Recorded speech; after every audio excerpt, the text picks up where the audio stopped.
Hi and welcome to this week's Quickie, which just happens to be the May wrap-up. Is it just me or is this month flying by? I know this last week definitely has. I've been so busy at work I haven't had much time for anything else, and the cold weather has finally arrived, and with last night reaching a low of 4 degrees, I think we can officially welcome winter to the stage. So let's not waste any more daylight and let's get on with the May wrap-up.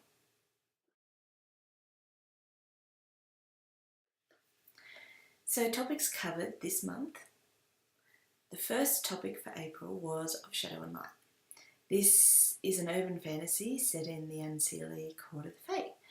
When Messina is looking for a warm place for the night, she mistakenly falls into the grasp of the unseelie Fae. Her refusal to follow along with everyone else and just pick red or blue separates her from the sheep, and the events that take place afterward lead Messina on an emotional and often painful journey. My special guest Gracie added to the conversation and helped me answer your questions. Of Shadow and Light is available on Radish now. The link is below. The second week of May, the topic revolved around being a writing mother. As the Quickie fell on Mother's Day, I thought it would be good to discuss how being a mother impacts on my writing, and sometimes the other way around. My special guest was the Pixie, and she joined us to help answer your questions. The third week's topic for May was all about how I use Trello to keep on top of my storyboarding and business side of writing. Trello is a project management app that also sort of doubles as a to-do list that I use for my work and my writing to keep me on track. Okay, it works much better at work for keeping me on track than it does for my writing, at least getting me to do the writing, but it's good for helping to organise all the many stories that are running around in my head and reminding me what's needed for the business side of things. If you missed out on any of these quickies over the month of May, you can find them all on my blog, ebonyolson.com, under Musings.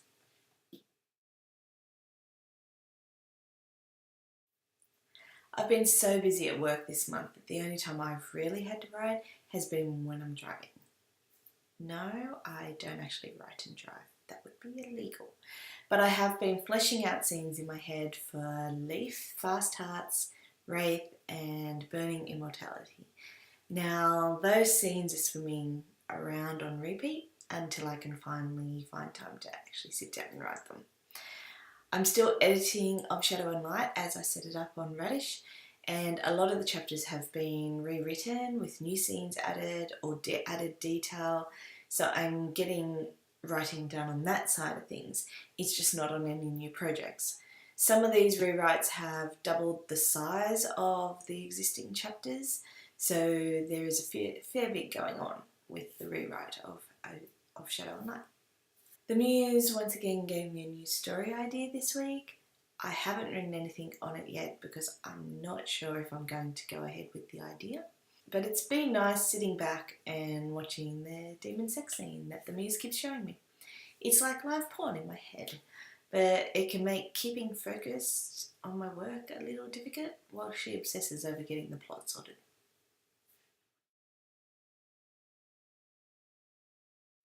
So, my May goals were to finish the edits for Of Shadow and Light. It's not finished yet, but I'm keeping ahead of the publishing dates by nearly a week.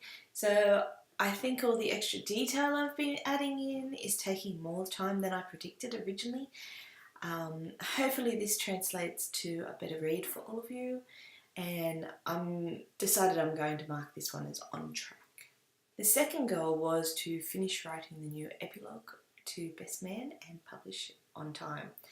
This gets a big tick. The epilogue of Best Man was published to Radish 2 weeks ago. So it met the due date, it happened, it's all done. If you've read it, I'd love to hear what you think of the added scene to Best Man. It'd be great to hear back from you.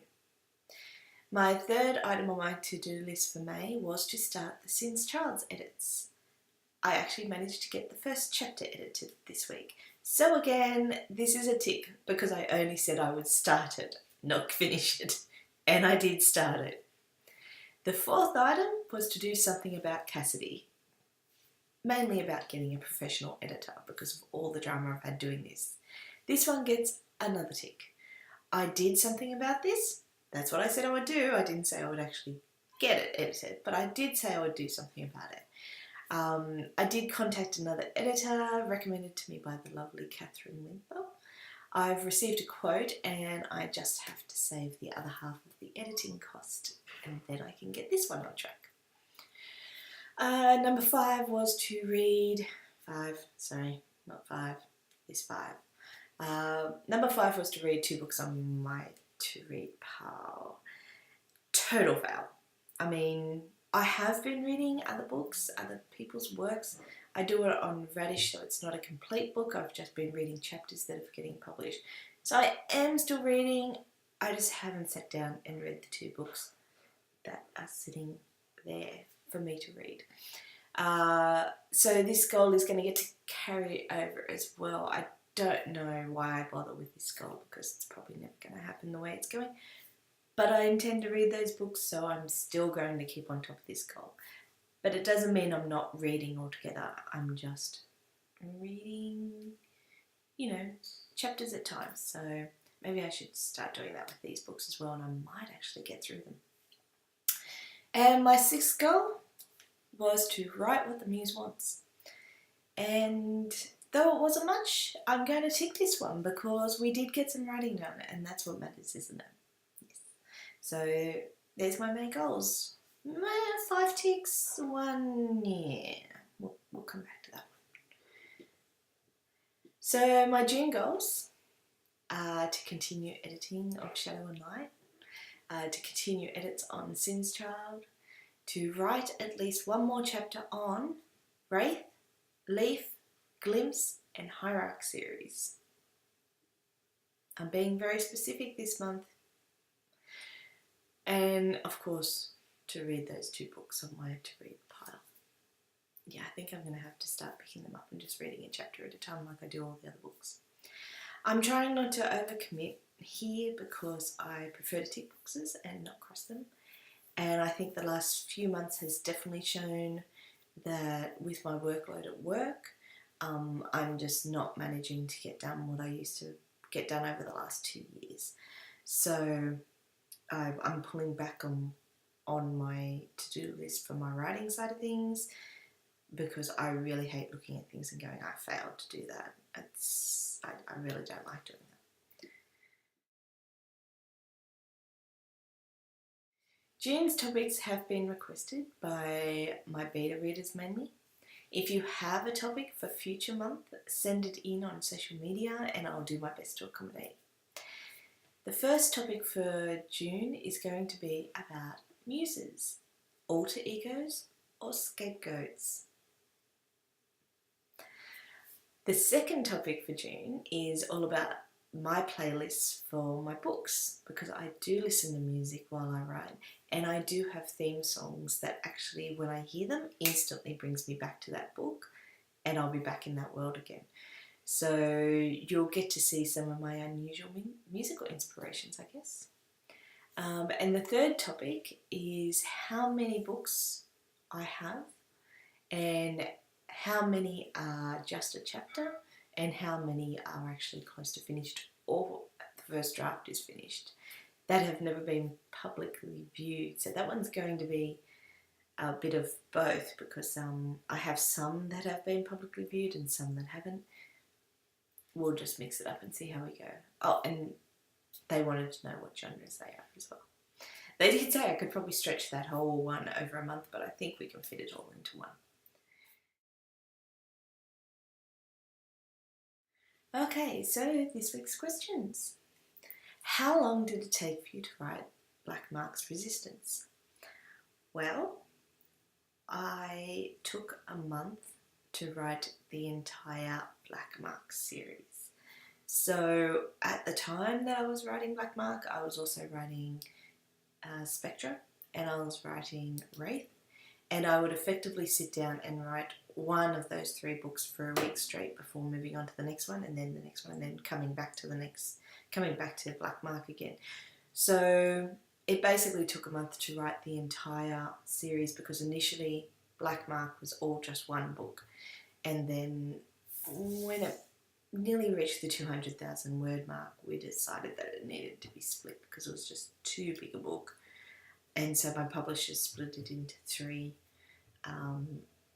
for the readers to be able to enjoy at their leisure. So Black Mark's Resistance itself probably took me a week, but the entire series, or the entire Black Mark, took me a month to write. Question 2. Why did you start using Radish? Well, I initially came across Radish when one of the people that I was reading started using Radish, and they were really talking it up. At the time where I applied to use Radish, and Radish said, no, you don't have a good enough following.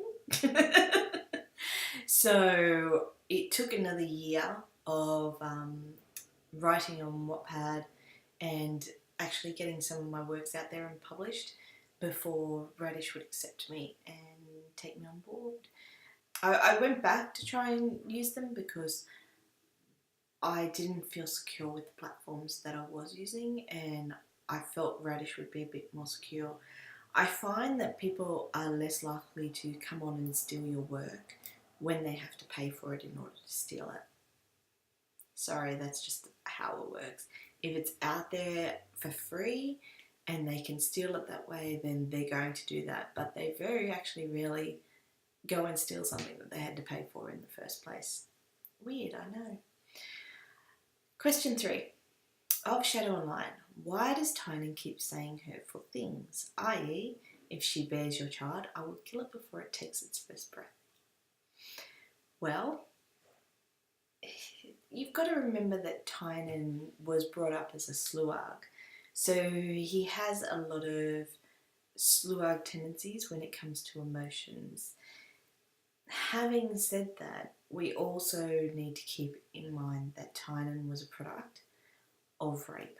His father raped his mother. That's how he came to be. He is a mixed breed, and because of that, he's never been accepted by his mother's people, and even with his father's people, because he was a mixed breed, they originally saw him as being weak. So we haven't really gone into Tynan's childhood at all. But that was the case. It wasn't actually until Tynan was the saviour of the Unseelie that he became a prince and he gained the respect of all the other people. So, and I mean, at that time he wasn't even old enough to have run the gauntlet, and he then ran the gauntlet and came out without a scratch on him. So it was at those points, he was 18 years old before he had any respect, before he was actually accepted as being one of the sluag or one of the Unseelie. So I think his comment to Messina about if she fell pregnant, coming off what happened in that chapter, and it wasn't even to her initially, it was actually to the Seelie. I think that comment was coming from his experience of growing up a half-breed in the Unseelie court, and also just to be a bit nasty to Cathal, frankly.